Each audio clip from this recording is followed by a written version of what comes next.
আমরা আজকে বারুইপুরে একটা সুন্দর মনোরম পরিবেশে হ্যাপি টাইমস রিসোর্টে আমরা দেখছি আমাদের বহু সদস্যরা এসছেন, এখানে আনন্দ উদযাপন করছেন।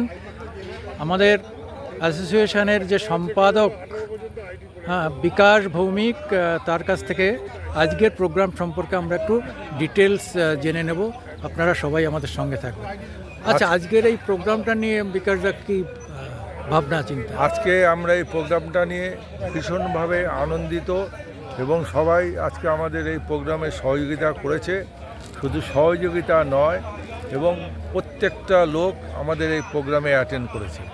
আমাদের এখানে 4টে সংগঠন আছে, সংগঠনের সবাই অপ্রতভাবে আমাদের এই প্রোগ্রামে সহযোগিতা করেছে।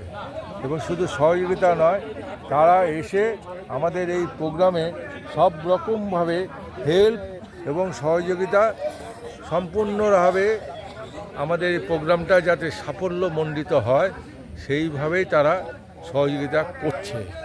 আপনাদের কতজন সদস্য এবং কততম এটা? আমাদের এখানে মোটামুটি 4র্থতম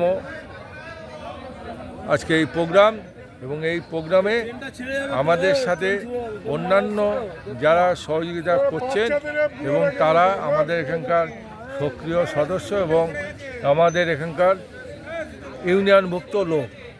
সেই হিসাবে আজকে এখানে আমরা যৌথভাবে মোটামুটি অন্তত 250 থেকে 300 লোক আজকে আমরা এই প্রোগ্রামে এসেছি।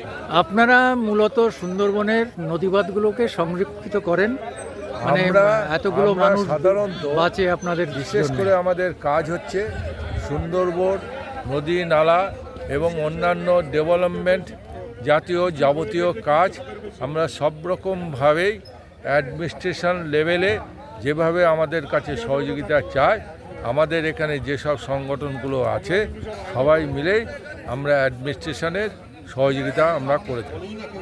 তবে পেমেন্ট নিয়ে আপনাদের মাঝে মাঝে পেমেন্ট নিয়ে আমাদের খুব একটা সমস্যা নেই, কিন্তু বর্তমান সরকার যদি সরকার অনুযায়ী যদি অফিসকে পেমেন্ট না দেয় বা অ্যাডমিনিস্ট্রেশন লেভেলে যদি পেমেন্ট না আসে, তাদের কিছু করণীয় নেই। কিন্তু আমরা অ্যাডমিনিস্ট্রেশন লেভেলে আমরা আন্দোলন করে যাচ্ছি, এবং এর মধ্যে আমরা লোকাল যেসব প্রশাসন লেভেলে যাবতীয় যা কথাবার্তা আমরা 3টে ইউনিয়ন যৌথভাবে আলোচনা করেছি। কিন্তু কেন্দ্রীয় সরকার তো টাকা দিচ্ছে না। কেন্দ্রীয় সরকার টাকা দিচ্ছে না এটা যেমন ঠিক, কেন্দ্রীয় সরকার রাজ্য সরকারের সাথে একটা বৈষম্যমূলক আচরণ দীর্ঘদিন যাবৎ রয়েছে।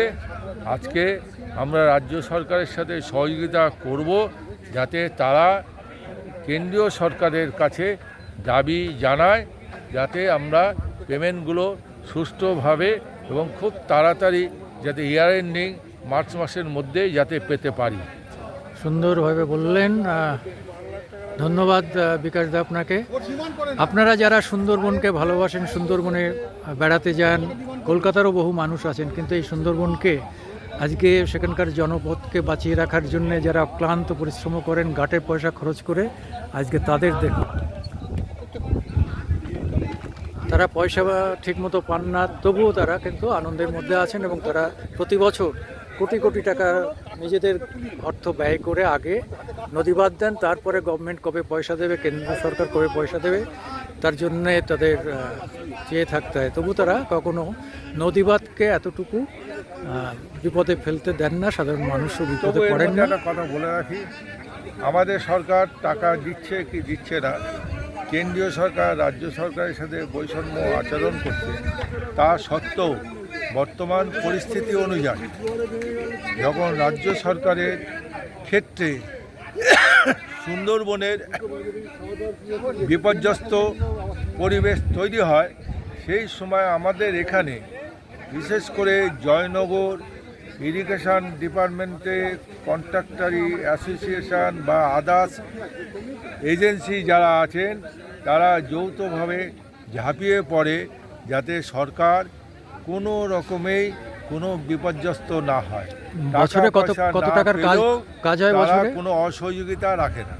বছরে কত টাকার কাজ করেন আপনারা সবাই মিলে? বছরে মোটামুটি কেউ 5 লাখ, কেউ 10 না, লাখ। টোটাল কত টাকার মানে বছরে মোটামুটি উন্নয়নের ক্ষেত্রে। এখানে যা সরকারি নিয়ম অনুযায়ী যা টাকা পয়সা অ্যালটমেন্ট করে সেই অনুযায়ী হয়তো 15 কোটি বা 20 কোটি লাখ অ্যারেঞ্জমেন্ট হয়। তার মধ্যেই আমরা সুষ্ঠুভাবে কাজ যাতে সবাই মিলে করতে পারি সেই ব্যবস্থাটা আমরা করি, যাতে সরকার কোনো রকম বিপদে না পড়ে।